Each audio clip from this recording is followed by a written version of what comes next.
bienvenue aux ateliers Coco Bohème. Je suis ravie de vous retrouver pour ce nouveau vlog. On est vendredi, j'espère que votre semaine s'est bien passée. Et aujourd'hui, j'ai décidé de vous faire un focus produit sur notre belle Chunky Monkey. Alors là, Chunky Monkey, c'est un fil de la marque Scapius, qui est une marque néerlandaise. Toute une gamme de fils, dont la célèbre Katona, que vous adorez ici à la boutique. Donc la Chunky Monkey, en fait, c'est un fil 100% acrylique. Alors à la base, c'est pas forcément une qualité que j'apprécie, mais celle-ci est vraiment formidable. La raison, en fait, c'est parce qu'elle est traitée, ici, comme c'est écrit, anti-peeling, c'est-à-dire qu'elle ne bouloche pas. Donc au niveau de l'usage, pour faire des couvertures, pour faire des pulls, des choses comme ça, à chaque fois qu'il y aura un frottement, vous n'allez pas avoir de bouloche. C'est vraiment un fil de grande qualité, si je puis dire, pour de l'acrylique. Je vous ai fait quelques échantillons. Donc ici, c'est simplement un point mousse. Et l'avantage, c'est que ça se peut tricoter ou se crocheter du 5 au 7. Donc on a en plus une variété d'aiguilles pour plusieurs résultats différents. C'est vraiment top. Et donc du coup, j'ai voulu mettre ce fil-là en avant. La première raison, on a une sacrée grande palette de couleurs qui existe. Donc j'ai pas toutes les couleurs sur le site internet parce qu'à la base le fil n'était pas traité anti-peeling et ils ont converti cette gamme en anti-peeling, donc ça se fait progressivement, comme d'ailleurs la Color Crafter. Donc on a quand même, on va dire, plus de la moitié des couleurs sur le site. Donc c'est un fil qu'on a déjà depuis quelques mois, même pratiquement un an en fait, puisque l'année dernière, je ne sais pas si vous avez suivi les aventures du blog, mais l'année dernière, j'avais designé ce petit bonnet. Voilà. Donc le patron est sur le blog, je crois, a été mis sur le blog en septembre l'année dernière. Et du coup, j'ai réitéré cette année avec un modèle, le même modèle, mais pour mon fils. Ma fille avait déjà le sien l'année dernière, mon fils avait encore son bonnet que je lui avais crocheté quelques années, qui lui allait toujours, et cette année il m'a forcément demandé un nouveau bonnet, et du coup, alors là à la caméra on voit pas forcément bien, mais ça c'est la Rouge Cardinal 1246, et en fait c'est super facile à faire. J'ai mis 1h30 pour le crocheter, crochet numéro 5, j'ai monté 38 mailles et pouf c'est parti. Donc voilà le résultat pour un petit bonnet intitulé Easy Peasy sur le blog. Donc du coup je voulais vous faire une petite vidéo pour vous présenter ce fil et cette super qualité. Je vous montre un petit peu de plus près l'épaisseur du fil. Le fil est vraiment super bien rond, ne se dédouble pas et se travaille très très bien. Il est super doux forcément, bon bah c'est de l'acrylique. Lavage en machine à 40 degrés. Ça peut passer au sèche-linge, enfin bref, c'est une valeur sûre pour des projets rapides et surtout aussi pour les bébés et pour les enfants.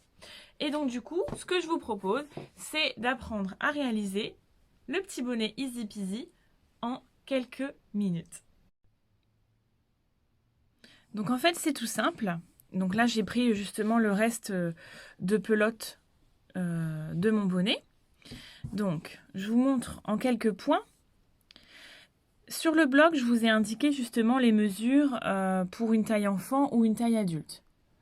Le nombre de mailles en fait que vous devez monter. Donc là, j'ai fait mon nœud coulant et je vais monter juste pour vous montrer quelques mailles en l'air, comme ceci. Donc là, admettons par exemple, vous avez votre chaînette avec 38, 40, peu importe le nombre de mailles. En fait, là, le nombre de mailles, par rapport ici à mon bonnet, c'est le nombre ici que vous allez monter.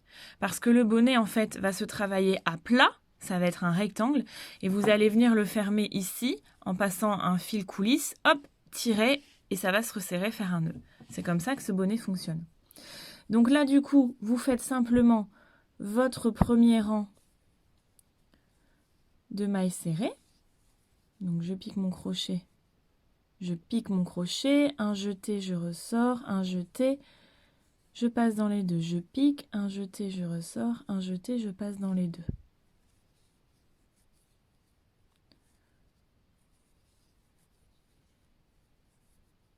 Voilà. Donc là, j'ai la base. Je commence mon nouveau rang, donc je fais une maille en l'air, je tourne. Et là, je ne viens pas piquer en fait dans l'intégralité. Je ne viens pas piquer dans l'intégralité de ma maille. Je viens piquer dans le brin arrière, donc le brin qui n'est pas devant moi. Et je fais ma maille serrée. Donc je viens piquer ici. Le fil rouge à la caméra, c'est pas terrible, hein. Je suis désolée. Hop, le fil, voilà. Je viens piquer dans mon brin arrière. Toc. Vous voyez? L'avantage, en fait, de piquer dans le brin arrière, c'est que du coup, ça va vous donner cet effet de côte.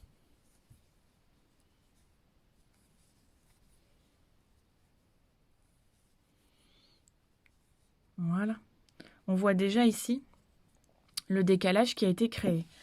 Pour au final, en fait, avoir ce décalage-là, on verra peut-être mieux, ça fera moins mal aux yeux. Alors là, il passe bleu à la caméra et pourtant, il est plutôt vert d'eau. Donc voilà. Donc l'idée, si vous voulez un bonnet vraiment slouch, avec vraiment beaucoup de masse derrière, pour avoir le gros rebord, je vous invite vraiment à monter un grand nombre de mailles. Je crois que sur le blog, j'avais dit peut-être 48 pour une taille adulte. Après, le mien, voilà, il tombe vraiment derrière. Je vais vous montrer. Voilà, donc le mien tombe vraiment derrière. Je vous remontre. Donc, hop. Voilà, ça fait vraiment un petit bourrelet derrière en fait. Et le pli sur le front est quand même assez large. Alors que celui de mon fils, comme il a une petite tête, du coup j'ai monté 30 mailles. Et hop, ça lui fait... En plus, comme il a aussi des lunettes, je voulais pas que ça le gêne au niveau de ses lunettes, donc j'ai monté 30 mailles. Voilà. Là, et par contre, du coup, le bonnet colle vraiment bien à sa tête et on a vraiment un petit rebord. J'aurais peut-être même pu faire 34 mailles. Ça aurait pas été gênant. Après, ce que vous pouvez faire, c'est passer un petit fil ici pour coudre le pli. Parce que je sais, par exemple, ma fille n'aime pas quand le pli, tu vois, ça finit toujours par faire comme ça en fin de journée à l'école. Donc, deux petites cousettes là sur le rebord. Du coup, le pli bouge plus. Voilà. Bon, je vais l'enlever, hein, c'est pas encore l'hiver. Enfin bref, voilà. Du coup, c'était le focus du jour sur la Chunky Monkey. Avec ce fil-là, vous pouvez aussi bien le tricoter, le crocheter. Je vous invite à regarder du coup sur Instagram le hashtag Scapious Chunky Monkey. Je vous remets hop l'étiquette pour l'écriture, forcément. Je sais pas si ça apparaît à l'endroit. Mais bref, du coup, vous allez avoir plein d'idées de projets de couverture. Il y a des calls de couverture qui se sont faits. Et puis aussi, un projet que j'ai vu, j'ai trouvé super sympa, c'est pour recouvrir des tabourets. Parce que le fil, du coup, il est super moelleux, super bien dodu. Et ça se lave en machine. Donc, les traces de doigts, les taches qu'il peut y avoir, pouf, la housse, elle passe en machine et c'est terminé. Donc voilà, je vous invite à regarder l'intégralité de la palette de couleurs que l'on a sur notre site internet. Et puis je vous retrouve la semaine prochaine pour un prochain focus produit aux ateliers Coco Bohème. Super bon vendredi et bon week-end à vous. Merci.